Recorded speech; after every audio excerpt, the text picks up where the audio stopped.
J'adore Rick et Morty. Je crois que j'ai dû regarder les 3 premières saisons une dizaine de fois. L'humour est absurde, les personnages sont complètement dingues et parfois ridicules.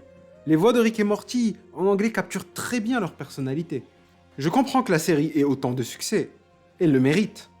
Mais en regardant la série, après m'être amusé et fini un épisode, j'en sors toujours un peu perturbé. Je rigole à certaines situations dans la série, mais mon rire est parfois nerveux. Quand c'est comme ça avec de l'humour, en général, c'est qu'il y a une vérité que je sens mais que je n'essaye pas de comprendre. L'humour permet de faire passer certaines réflexions difficiles que nous n'oserions pas affronter directement. Dans Rick et Morty, il suffit d'y réfléchir un peu pour savoir ce qui me perturbe. Oh yeah, you gotta get swifty. You gotta get swifty in here. It's time to get swifty.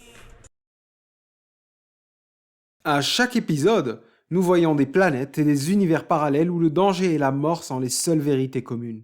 Le monde entier de Rick et Morty est rempli de personnages et de peuples qui n'ont aucune signification, aucun but, et dont la disparition violente n'est là que pour nous faire rire ou susciter notre mépris. Au final, ce que nous comprenons, c'est que l'univers s'en fout de la vie.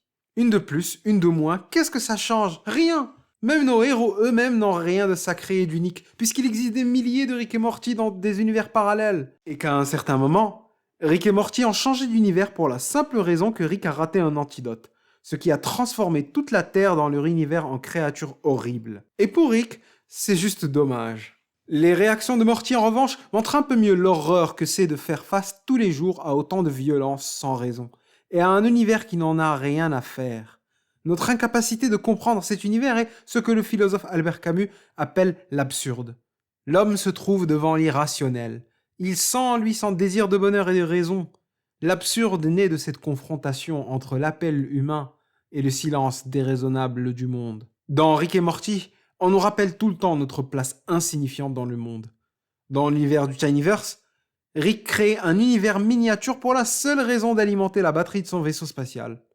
Dans l'épisode Let's Get Swifty, des têtes extraterrestres choisissent la Terre comme candidate pour une émission de compétition musicale, et les êtres humains ne peuvent rien d'autre que subir ou mourir. En fait, l'absurdité et le silence du monde n'est pas vraiment ce qui m'intéresse dans Rick et Morty. Car si c'est vrai que l'univers n'a aucun sens intrinsèque pour l'être humain, alors ce n'est qu'un fait de la vie sur lequel nous n'avon aucun contrôle. Et comme dit Épictète, philosophe stoïcien, ce qui tourmente les hommes, ce n'est pas la réalité mais les jugements qu'ils portent sur elle. Donc ce n'est pas l'insignifiance du monde qui importe, c'est notre réaction à elle qui nous affecte. Ce qui change tout, car notre réaction est sous notre contrôle. Et c'est là où Rick et Morty devient vraiment perturbant et intéressant. Surtout dans le personnage de Rick, car les créateurs Dan Harmon et Justin Roiland ont consciemment ou inconsciemment créé l'image type de la personne perdue, incapable de vivre dans le monde tel qu'il est. Je m'explique. Rick est un génie. C'est littéralement l'homme le plus intelligent de l'univers. Et la version de Rick que nous suivons, celle de l'univers C-137, est peut-être la plus intelligente de tout le multivers. Il est capable de créer ce qu'il veut, d'arrêter le temps, de détruire une planète, de se recloner lui-même autant qu'il veut, ce qui le rend pratiquement immortel, et nous ne savons toujours pas tout ce dont il est capable encore. C'est quasiment un dieu, ou ce qui s'approche le plus d'un dieu humain. Il est très intelligent. Pourtant, il tombe dans un des plus grands pièges face à l'absurdité du monde.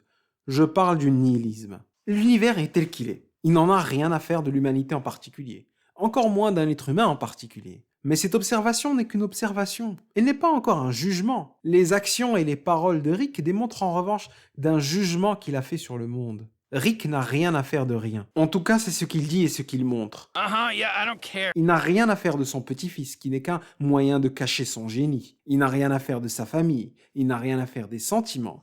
Il n'a rien à faire des spectateurs, et il le dit. I don't give a fuck is my new catchphrase. Fuck you. Tout ce qui l'intéresse, c'est de faire ce qu'il veut, quand il veut, sans prendre en compte personne. La position de Rick est ce qu'on appelle une position nihiliste.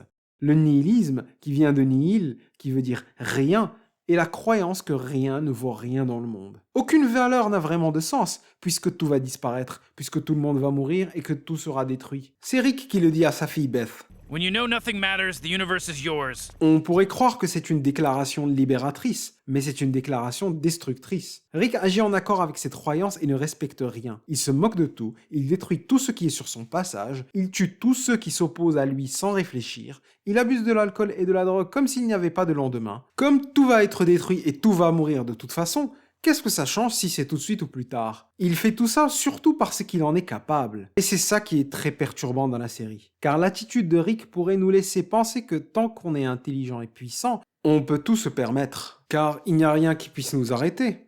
Qui va nous juger? Et même s'il nous juge, sur quelle base? Rien ne vaut rien, alors pourquoi ne pas chercher à gagner à tout prix? Ou détruire si on ne gagne pas? Puis dire que tous ceux qui ne nous aiment pas sont de médiocres jaloux. C'est une partie de ce qui rend Rick si populaire, et malheureusement une idole pour certains. Ses actions sont vues comme le summum de la liberté et du pouvoir. C'est vrai, Rick est capable de gagner et n'avoir rien à faire de rien. Mais il gagne à quel prix? Car on peut voir que Rick se marre beaucoup de fois quand il exerce sa liberté en détruisant et en tuant. Mais tout le reste du temps, il est complètement misérable et pathétique. C'est ça que la série nous montre aussi. Car peut-être que Rick est puissant et sa puissance est enviable, mais il est aussi alcoolique, dépressif et très seul. Si c'est une idole et que sa philosophie nihiliste attire certains, il faut savoir ce qu'on va trouver au bout du compte. Le nihilisme, croire que rien n'a de valeur, est très douloureux. C'est une croyance paralysante, car pourquoi chercher quoi que ce soit si ça n'a pas de valeur? Vous pouvez aller n'importe où et vous n'avez jamais l'impression que ça a un but ou un sens. Cette douleur n'est pas négligeable, elle est dangereuse. C'est ce qui pousse Rick à agir comme il agit. Car quand vous ressentez de la douleur, vous voulez infliger de la douleur. Quand vous vous sentez méprisé, vous voulez mépriser les autres. Ce n'est plus traiter les autres comme vous voulez être traité, mais traiter les autres comme vous avez l'impression qu'ils vous traitent. C'est le cas des Mr. Meeseeks quand ils disent Existence is pain to a Meeseeks, Jerry, and we will do anything to alleviate that pain. La douleur existentielle qu'ils ressentent est tellement intense qu'ils veulent s'en débarrasser à tout prix. Alors ils ont recours à la violence. En fait, Rick est nihiliste parce qu'il est perdu. La souffrance due à ce sentiment de perte et de solitude le pousse à avoir des réactions autodestructrices et violentes. Il a recours à l'hédonisme, l'alcool, la drogue, le sexe comme solution au non-sens de sa vie et à sa souffrance. Mais les plaisirs ne sont jamais satisfaisants. Il ne sent que des soulagements momentanés. Ça, c'est un des effets du nihilisme. Quand toutes les anciennes valeurs de courage, de tempérance, de justice, d'amitié et d'amour tombent à l'eau, alors on veut les remplacer par autre chose. Et c'est l'argent, le plaisir, la gloire, la célébrité et le pouvoir qui prennent la place. Mais ils ne nous mènent nulle part, car lorsque l'argent est la seule valeur qui est à chercher dans la vie, et que l'argent manque, la vie n'a plus d'intérêt. Gentlemen, there's a solution here you're not seeing. L'alcoolisme de Rick n'est même plus de l'hédonisme, car il n'a plus de plaisir à boire. L'alcool n'est qu'un moyen d'oublier son malheur et sa douleur. Rick est dans la souffrance. Il se cache derrière son nihilisme et ses addictions, mais les créateurs de la série ne le cachent pas. Comme on l'apprend à la fin de la première saison, la phrase que répète souvent Rick veut dire qu'il souffre. It's not nonsense at all. In my people's tongue, it means, I am in great pain. Please help me. Car même si Rick est l'homme le plus intelligent de l'univers, il reste un homme, un être humain, qui a besoin d'un sens pour se sentir en équilibre. Et on nous montre dans plusieurs épisodes que malgré la façade qu'il montre, qui est très nihiliste et cynique, malgré toutes ses paroles, en réalité il se soucie de sa famille, de sa fille et de Morty. Un des problèmes de Rick est qu'il croit que son malheur et son attitude viennent de son intelligence. Et croire qu'être triste et cynique parce qu'on est intelligent est une erreur très répandue. Mais même si la tristesse est une conséquence de l'intelligence, elle est surtout une preuve du manque de sagesse. L'intelligence et la sagesse sont deux choses différentes. Rick est très intelligent, mais il manque de sagesse. Il manque de cette sagesse que les philosophes antiques comme les stoïciens tenaient comme la chose qui a le plus de valeur pour les êtres humains, et qui est à chercher. Car la sagesse est ce qui nous permet de vivre dans le monde tel qu'il est. Le fait que le monde ne se soucie pas de nous ne veut rien dire en soi. Ce n'est qu'un fait. C'est notre jugement qui définit comment nous allons réagir à ce fait. Et les stoïciens ont insisté sur le fait qu'il valait mieux poursuivre le courage, la justice, le contrôle de soi, notre attention aux autres, et d'avoir un bon jugement sur ce qui nous arrive. Une des conséquences du nihilisme de Rick est qu'il y a beaucoup de cynisme dans Rick et Morty. Le cynisme, le sarcasme et l'ironie sont devenus monnaie courante aujourd'hui. Dans la vie de tous les jours, des gens revendiquent fièrement leur cynisme, leur sarcasme et leur ironie comme si c'était des qualités, alors que ce sont des signes de gens désagréables. Le cynisme, le sarcasme et l'ironie sont des conséquences pratiques du nihilisme, car lorsque rien ne vaut plus rien, il n'y a pas besoin de respecter quoi que ce soit ni qui que ce soit, ni de considérer aucune grande valeur humaine. Mais cette attitude cynique révèle quelque chose que l'on voit souvent, la désillusion du monde, de la liberté, de la justice, de l'amitié, de l'amour. Cette désillusion ne vient pas toujours d'un malaise existentiel, elle vient parfois simplement d'espoirs mal placés. Tout ce que l'on croyait indispensable et sacré montre ses limites avec les années. Et après ça, les gens cyniques disent qu'ils ne sont pas cyniques mais réalistes, et que c'est vous qui n'êtes pas assez intelligent pour comprendre la vérité. Mais souvent, ce n'est pas la raison qui les fait parler, mais les émotions déguisées en raison. What people call love is just a chemical reaction that compels animals to breed. It hits hard, Morty, then it slowly fades, leaving you stranded in a failing marriage. I did it. Your parents are gonna do it. Break the cycle, Morty. Rise above. Focus on science. L'amour n'est qu'une réaction chimique, donc l'amour n'a pas de sens. Mais une phrase aussi n'est qu'un ordonnancement de mots les uns à côté des autres. Elle finit quand même par avoir un sens.